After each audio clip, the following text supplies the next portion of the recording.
Level playing field case में supreme court का बड़ा फैसला। आज ही इलेक्शन कमीशन को पीटीआई की शिकायत सुनने का हुक्म।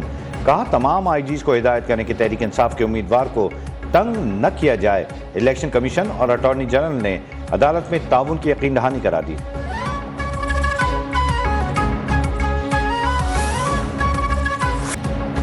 पीटीआई को बल्ले का निशान मिलेगा या नहीं, इलेक्शन कमीशन आज फैसला सुनाएगी। सबकी नजरें इलेक्शन कमीशन पर जम गई। चेयरमैन पीटीआई बैरिस्टर गौहर कहते हैं, इंतखाबी निशान न मिला तो हमारे उम्मीदवार आजाद तस्वुर होंगे।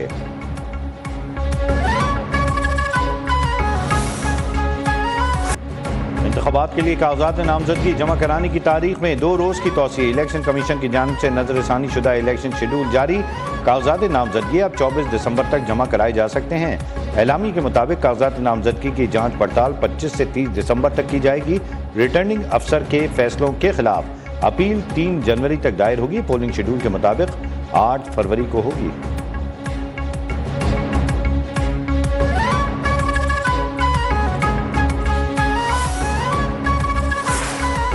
कागजात नामजदगी हासिल करने और जमा कराने का अमल जारी। बिलावल भुट्टो का लाहौर से इलेक्शन लड़ने का इम्कान। आसिफ अली जरदारी ने एन 207 नवाब शाह से इंतखाबी फॉर्म वसूल किया। मरियम नवाज ने सूबाई इलेक्शन कमीशन ऑफिस से वोट सर्टिफिकेट हासिल कर लिया। मरियम नवाज 5 हल्कों से इलेक्शन में हिस्सा लेंगी। सादिक संजरानी एन 260 पीबी 32 से इंतखाबात में हिस्सा लेंगी। फजलुर रहमान ने एन 44 से कागजात नामजदगी हासिल किए। असद कैसर ने PK 50 एन 19 के लिए कागजात जमा कराए। चौधरी निसार ने एन 53 से आज़ाद हैसियत कागजात जमा करा दिए। उम्मीदवारों की इब्तिदाई फहरिस्त कल जारी होगी।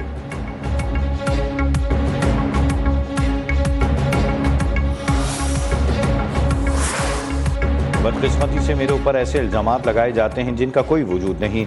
इलेक्शन लड़ें या आवाम को फैसला करने दें। रहनुमा मुस्लिम लीग नून ख्वाजा आसिफ की कागजात नामजदगी जमा कराने के बाद गुफ्तगू। कहा ऐसे ओछे हथकंडों से कुछ नहीं बनेगा। हमारी हुकूमत में जो उस्मान डार के घर पर वाक़या हुआ, मैं इस पर मजम्मत की थी। साबिक वज़ीर आला सिंध मुराद अली शाह ने PS 77 से कागजात नामजदगी जमा करा दिए। कहा इलेक्शन में पीपल्स पार्टी की फतह देख रहा हूँ। पंजाब में नून लीग वाले कमरे से भी बाहर नहीं निकल रहे। पीपल्स पार्टी में इख्तिलाफात की खबरें गलत हैं।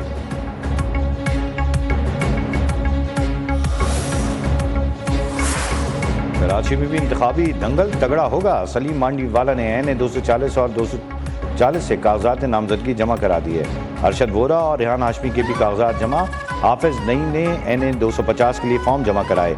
फारूक सत्तार ने भी एन 240 से नामजदगी फॉर्म जमा कराए। खालिद मकबूल सिद्दीकी ख्वाजा इजहार कुछ देर में जमा कराएंगे।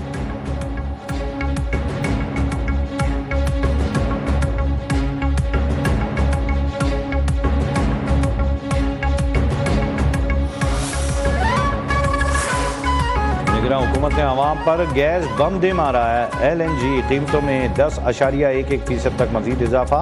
उगरा का नोटिफिकेशन जारी। LNG की नई कीमत $15.45 फी MMBTU मुकर्रर।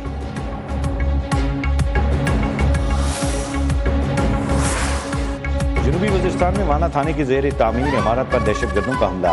थाने की तामीर पर काम करने वाले 5 मजदूर कत्ल। पुलिस के मुताबिक मकतूलीन का ताल्लुक शकई के इलाके से है। लाशें वाना दर्जा गोंडा के मुकाम से मिली। जाए वक़ुआ से शवाहिद इकट्ठे कर लिए गए। मजीद तहकीकात जारी।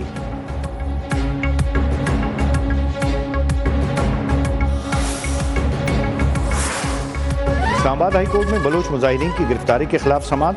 I-10 में मौजूद खवातीन को बलोच मुजाहिरीन के मुंतजमीन के हवाले करने का हुक्म। कहा सुबह बताया गया कुछ खवातीन को ज़बरदस्ती वापस भेजा जा रहा था। IG ने बताया जो वापस जाना चाहते थे उनके लिए बस का बंदोबस्त किया गया था। अदालत ने कहा बच्चे क्यों I-10 में हैं, वो जहां जाना चाहें जा सकते हैं। पुरअमन एहतजाज तो कर सकते हैं।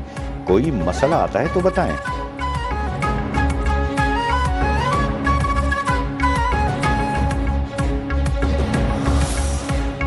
अपने सिपा जनरल आसम मनीर साहब को मुबारकबाद देता हूँ कि उन्होंने 1 साल का कामयाब दौर गुजारा और अल्लाह उनकी ज़िंदगी सलामत रखे। चीफ ऑफ आर्मी की मेहरबानी है यहाँ पर जो पेट्रोल नीचे आ रहा है और इसी तरह स्टॉक एक्सचेंज जो है ऊपर जा रहा है। प्याज 300 रुपये किलो होता था, लेकिन वो 120 160 रुपये वो बेहतर है। इससे और अच्छा क्या होगा? जो भी हो रहा है बेहतर हो रहा है, हमारे लिए बेहतर है।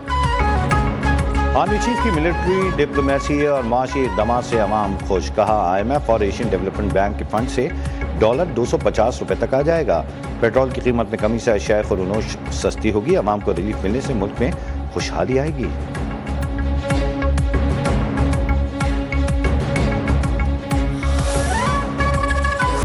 गैर कानूनी मुकीम अफगान बाशिंदों की वतन वापसी का सिलसिला जारी। मजीद 325 बार 313 खातून और 845 बच्चे अपने मुल्क रवाना।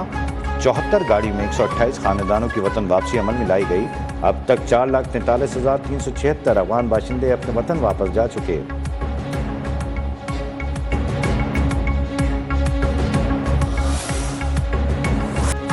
कराची से कश्मीर जाना जोबन पर पहाड़ी इलाकों में बर्फबारी, हर सू सफेदी छा गई।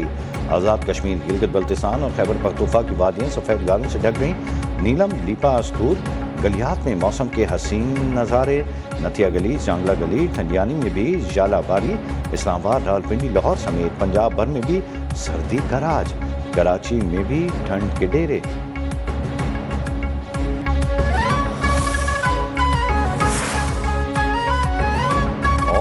पाकिस्तान और ऑस्ट्रेलिया के दरमियान बॉक्सिंग डे टेस्ट का आगाज 26 दिसंबर से होगा। कौमी टीम में 3 तब्दीलियां मुतवक्किल। सरफराज की जगह रिजवान, खुर्रम शहजाद की जगह हसन अली और अमीर हमजा में मुकाबला। फहीम अशरफ को ड्रॉप करके साजिद खान को शमूलियत पर गौर। सीरीज में ऑस्ट्रेलिया को 1-0 की बर्तरी हासिल। कौमी खिलाड़ियों ने प्रैक्टिस मैच में विक्टोरिया 11 के साथ 2-2 हाथ भी किए।